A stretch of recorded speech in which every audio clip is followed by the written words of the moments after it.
اجمل جمعے کی نماز کی تیاری کر رہا ہے۔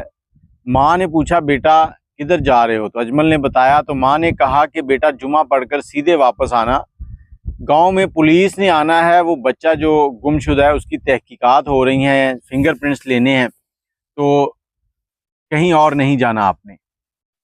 اجمل نے ماں کو کہا کہ ماں وہ بچہ جو ہے وہ میں نے قتل کیا ہے۔ ماں حیران تھی۔ السلام علیکم، کیسے ہیں آپ لوگ؟ میں ہوں آپ کے ساتھ عدنان، اور آج جو سٹوری ہے یہ جلال پور پیر والا کی ہے، ملتان کا علاقہ ہے۔ وہاں پر ایک ایف آئی آر درج ہوئی۔ ایف آئی آر کے اندر ابو ہریرہ 3 سالہ بچہ جس کے والد جو ہیں وہ مدعی ہیں، انہوں نے ایف آئی آر درج کروائی ہے۔ انہوں نے بتایا ایف آئی آر کے اندر جو تفصیلات ہیں وہ یہ ہیں کہ میرا بیٹا دوپہر کو 3 بجے گلی میں کھیل رہا تھا کہ اچانک وہاں سے غائب ہو گیا، کافی دیر تک گھر نہیں آیا، تو ہم لوگوں نے اس کو مل کر ڈھونڈنا شروع کیا، پورے علاقے میں ڈھونڈ لیا، نہیں ملا۔ تو اب ہمیں شک ہے کہ کسی نے اس کو اغوا کر لیا ہے۔ اب کس نے اغوا کیا ہے وہ معلوم نہیں ہے۔ پولیس جو ہے ایف آئی آر درج کرتی ہے، اور جو لوگ وہاں پر موجود ہوتے ہیں، جو ایف آئی آر کے لیے جاتے ہیں، 3-4 لوگ، سب سے تفتیش کرتی ہے اور دیکھتی ہے کہ کیا معاملہ ہے۔ تھوڑی سی تفتیش کرنے کے بعد پولیس جو اپنی رائے دیتی ہے وہ یہ کہتی ہے کہ یہ جو بھی کام ہے یہ آپ کے رشتہ داروں میں سے کسی نے کیا ہے، تو اس لیے ہم کل آپ کے گاؤں آئیں گے اور وہاں پر آ کے سب سے تفتیش کریں گے۔ رشتہ داروں سے آپ نے سب کو کہہ دینا ہے کہ کوئی کہیں نہ جائے۔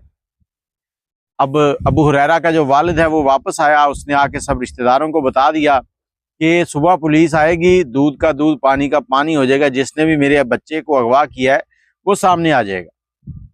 اب اگلے دن جب پولیس کے آنے کا ٹائم ہونے والا ہوتا ہے تو جمعے کا ٹائم بھی تھا۔ اجمل نامی لڑکا جو کہ ابو ہریرہ کے والد کے چچا کا بیٹا تھا، وہ جمعے کی تیاری کر رہا ہے۔ اس کی والدہ کہتی ہے کہ بیٹا کدھر جا رہے ہو؟ کہتا ماں میں جمعہ پڑھنے جا رہا ہوں۔ تو ماں نے کہا کہ بیٹا جمعہ پڑھ کے سیدھے گھر آنا، کیونکہ پولیس نے آنا ہے اور انہوں نے سب کے فنگر پرنٹ لینے ہیں۔ سادہ لوگ ان کو کیا پتا فنگر پرنٹ لینے، تحقیق کرنی کیسے ہے۔ تو یہی بات انہوں نے کی۔ انہوں نے کہا جی جلدی آنا تاکہ کسی کو ہم پر کوئی فضول میں شک نہ ہو، کوئی بات نہ بنے۔ اب بیٹا جمعہ پڑھنے چلا جاتا ہے، جمعہ پڑھتا ہے، جمعے کے بعد مولوی صاحب کے پاس جاتا ہے۔ مولوی صاحب سے پوچھتا ہے کہ مولوی صاحب اگر کسی نے کسی کا دل دکھایا ہو تو اس کا کیا حل ہے، اس کی معافی کیسے ہے؟ مولوی صاحب نے بتایا کہ جو انسان کسی دوسرے انسان کا دل دکھاتا تو وہ حقوق العباد میں آتا ہے۔ اس کے لیے سب سے پہلے آپ کو اس شخص سے معافی مانگنی ہے، وہ آپ کو معاف کر دے، پھر آپ نے اپنے رب سے معافی مانگنی ہے، توبہ کرنی ہے کہ آپ اس کام کو دوبارہ نہیں کریں گے۔ کافی ڈیٹیل سے بات ہوئی تو ابو ہریرہ نے وہاں پر قاری صاحب کو بتا دیا سارا واقعہ کہ میں نے اس طرح سے یہ بچے کو قتل کر دیا۔ اب گھر آیا، گھر آ کے اس نے اپنی والدہ کو بتایا کہ میں نے اس طرح سے ابو ہریرہ کو قتل کر دیا ہے۔ پولیس بھی پہنچ چکی ہوتی ہے۔ ماں جو ہے وہ حیرانگی سے اس کی طرف دیکھ رہی ہے اور کہہ رہی ہے بیٹا تم کہہ کیا رہے ہو؟ پولیس آ گئی۔ پولیس نے جب تفتیش شروع کی تو اجمل جو ہے وہ پہلے ہی بتا چکا تھا۔ تو اجمل نے یہ ساری بات جو ہے پولیس کو بتائی۔ پولیس نے اس کو پکڑا اور بٹھا لیا پاس۔ کہتے بھی اب بتاؤ یہ سب کچھ کیا کیوں ہے؟ اب کیوں کیا ہے؟ جی اس کا جو باپ ہے وہ مجھے دوسرے لوگوں کے سامنے برا بھلا کہتا تھا، مجھے کہتا تھا تم پاگل ہو، تم جاہل ہو، میری بے عزتی کرتا تھا۔ تو میں نے اس کے بیٹے کو پکڑا، اس کو مارا اور اس کو جان سے مار دیا، تاکہ اب اس کو پتہ چلے گا کہ کیسے کسی کو پاگل کہا جاتا ہے۔ پھر لاش کدھر ہے؟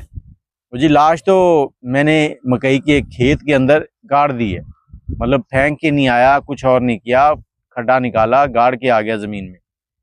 ریکور کرواؤ، ڈالے میں بٹھاتے ہیں، رستہ پوچھتے ہیں، لے جاتے ہیں۔ جب وہاں پر کھدائی کرتے ہیں تو ابو ہریرہ کی 3 سال کے بچے کی لاش نکلتی ہے۔ یہ کہانی ابھی تک اتنی ہی سالو ہوئی ہے، اس سے آگے کوئی انویسٹیگیشن آئے گی تو آپ سے ضرور شیئر کریں گے، لیکن اتنی کہانی کا جو مورل نکلتا ہے، جو نتیجہ ہے وہ یہی ہے کہ آپ کسی کو جاہل احمق کہنے والے کون ہیں، اور دوسری بات کہ اگر آپ کو کسی نے کہہ بھی دیا ہے تو درگزر کر دیں، اس کی جتنی سوچ تھی اس نے اتنا کہہ لیا ہے، اس سے زیادہ اس کی سوچ نہیں ہے۔ ایک لڑکے نے اس بچے کے باپ کی کہی ہوئی باتوں کا بدلہ اس بچے سے لیا جو کہ 3 سال کا ہے، جس کو پتہ ہی نہیں ہے کہ کیا معاملات ہیں کیا نہیں۔ 3 سال کا بچہ بول بھی نہیں پاتا ٹھیک سے۔ باقی آپ اس پہ کیا کہتے ہیں، اپنی رائے ضرور دیجیے گا۔ اللہ حافظ۔